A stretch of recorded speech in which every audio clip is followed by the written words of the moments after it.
Alright, one more thing. This is another theorem. If g is continuous at this point A and f is continuous at g of A, then the composition of those is continuous of A. So when they say explain why the function is continuous at every point in its domain, state the domain. Well, here, what's the domain? Obviously, the domain is what? All reals stay away from plus or minus 1.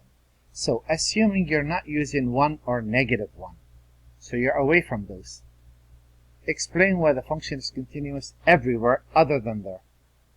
Well, we start off by cosine of x is continuous.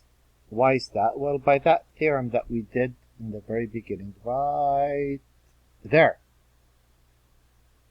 It's a trig function. That's all you have to say. Trig. X squared minus 1 is continuous. Why is that? Well, it's a polynomial. And the quotient, right? Cosine of x over x squared minus 1 is continuous, assuming you're not at these points. Why is that? Because the quotient is continuous. And we showed that right there. So you don't have to quote the actual theorems. Oh, I see now. I could have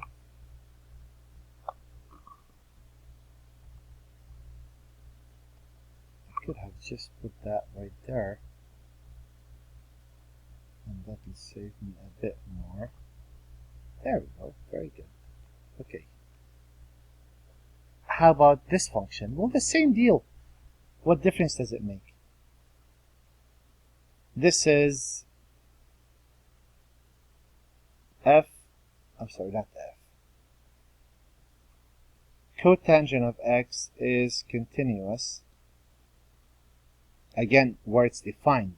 This is trig. Where is that? Well, that's where they're saying state the domain. Here, as long as you stay away from plus or minus 1, you're okay. X squared minus 4 is continuous.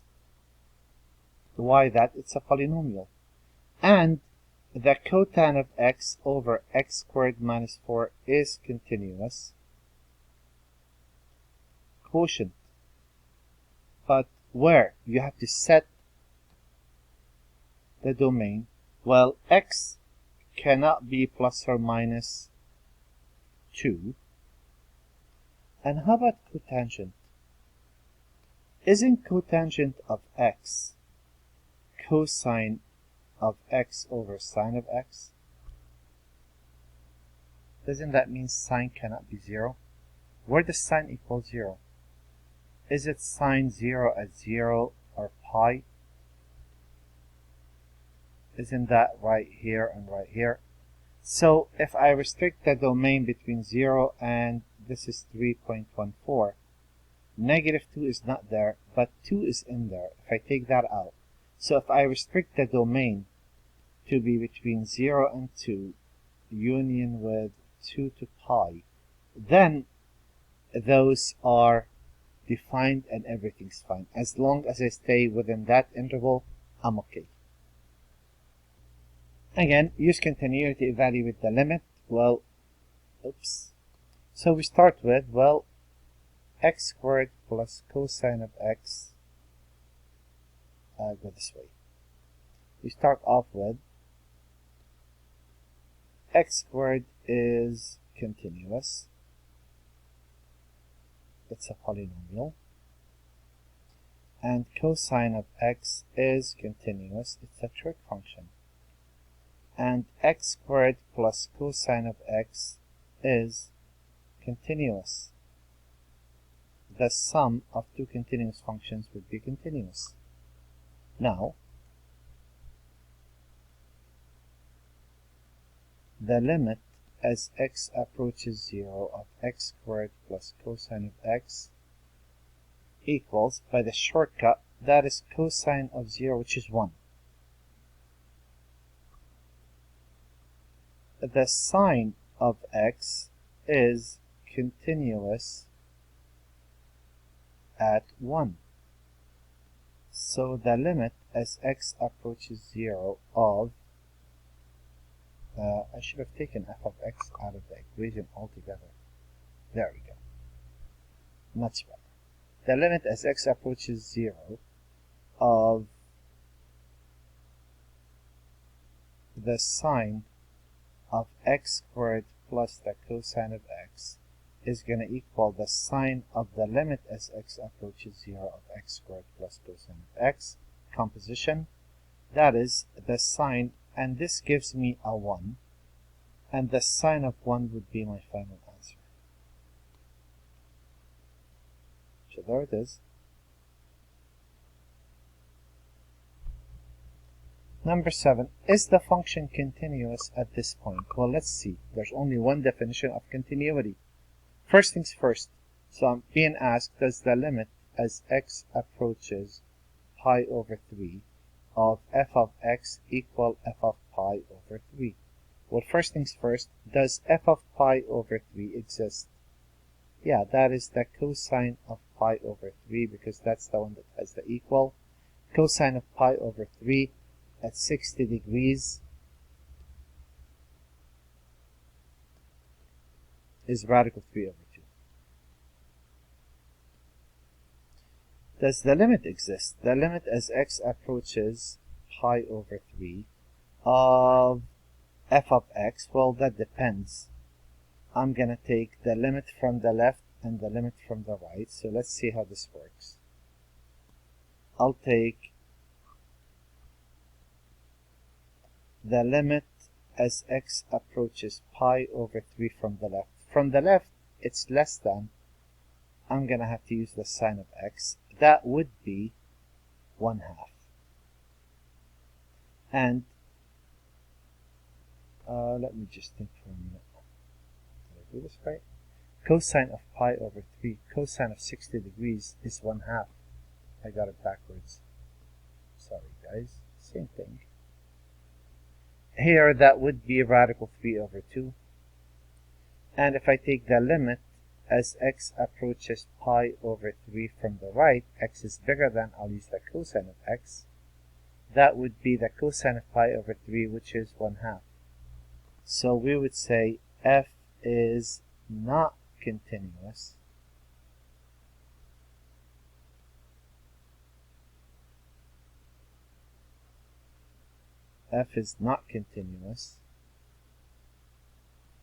at x equal pi over 3, since the limit does not exist. So they're asking, where's the function continuous? Sine is continuous everywhere. Cosine is continuous everywhere. The fact that this is a piecewise function and the limit doesn't exist, that means wherever the sine y value of the sine of pi over 3 is, it doesn't match the cosine. So our conclusion is that f is continuous everywhere except at x equal pi over 3. That would be our final answer.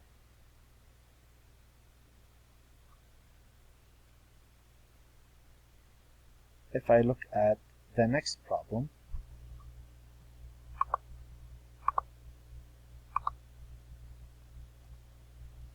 well, let's see.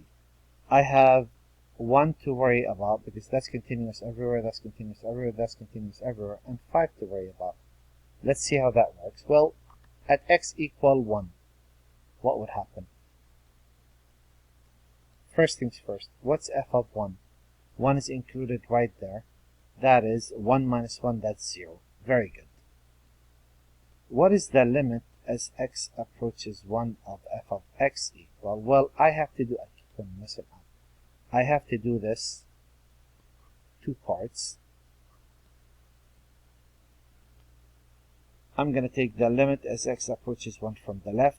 From the left, I'm going to use the square root of x minus 1. Throw a 1 in there, you get a 0. And I'm going to take the limit as x approaches 1 from the right. 1 from the left. from the left you would use the x squared minus 1, right? From the left. That's right there. Put a 0 in there, so that's... Put a 1 in there, that's a 0.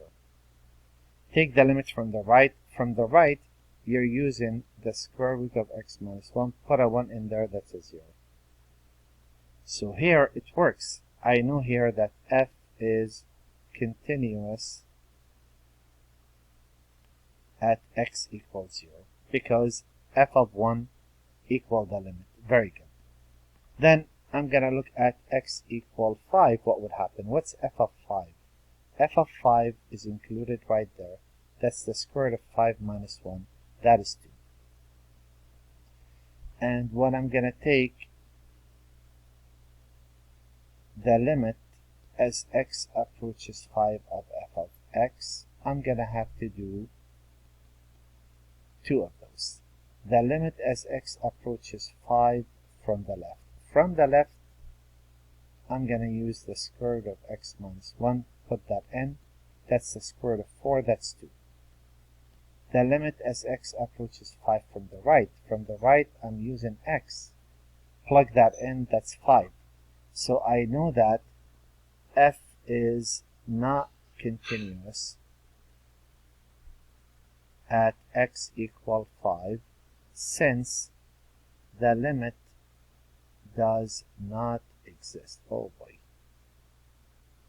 Since the limit, let me just shift that a bit to the left.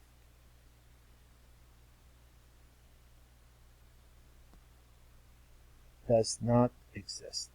So they're asking, the question was, where's f continuous? Here we would say f is continuous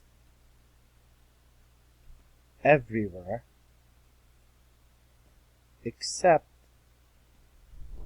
at x equal 5. And the reason we say it's defined, it's continuous everywhere, a parabola is continuous everywhere, a radical is continuous wherever it's defined, and x is continuous everywhere. The only points I'm worried about are the points of overlap. How about this problem? Find the values of a that makes f continuous. Okay, well, if you want it to be continuous, what do we want? We want it to be continuous at 1 and we want it to be continuous at 2. So we start off with, well, let's start with 1. What is f of 1? F of 1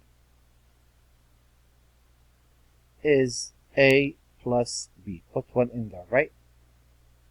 What's the limit as x approaches 1 of f of x? Well,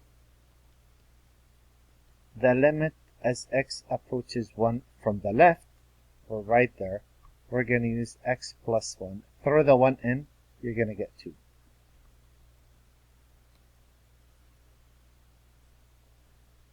Nope.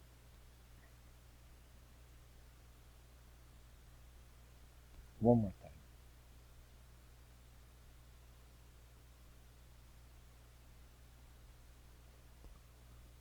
And the limit as x approaches 1 from the right, we're really here. So we're going to use ax plus b. That's a linear equation. Throw the 1 in, that's a plus b. So for this, we want it to be continuous. For it to be continuous, we must have the limit from the left equal the limit from the right. Otherwise, it won't work. At 2, f of 2 is 8. The limit as x approaches 2 of f of x would be, and again, I'm going to take the limit as x approaches 2 from the left, the limit as x approaches 2 from the right. Those must match. From the left, I'm right there. I'm going to have to put a 2 in there. That's 2a plus b. The limit from the right, I'm right there. Put the 2 in. You'll get an 8. So the only way this would be continuous if 2a plus b equal 8. This is a system of equations if I multiply the top by a negative, and I add those, that will be a equals 6. Got it. If a equals 6, put a 6 right there. Then b would be 2 minus 6, which is a negative 4. So, if a equals 6 and b equal a negative 4, f will be continuous for all numbers.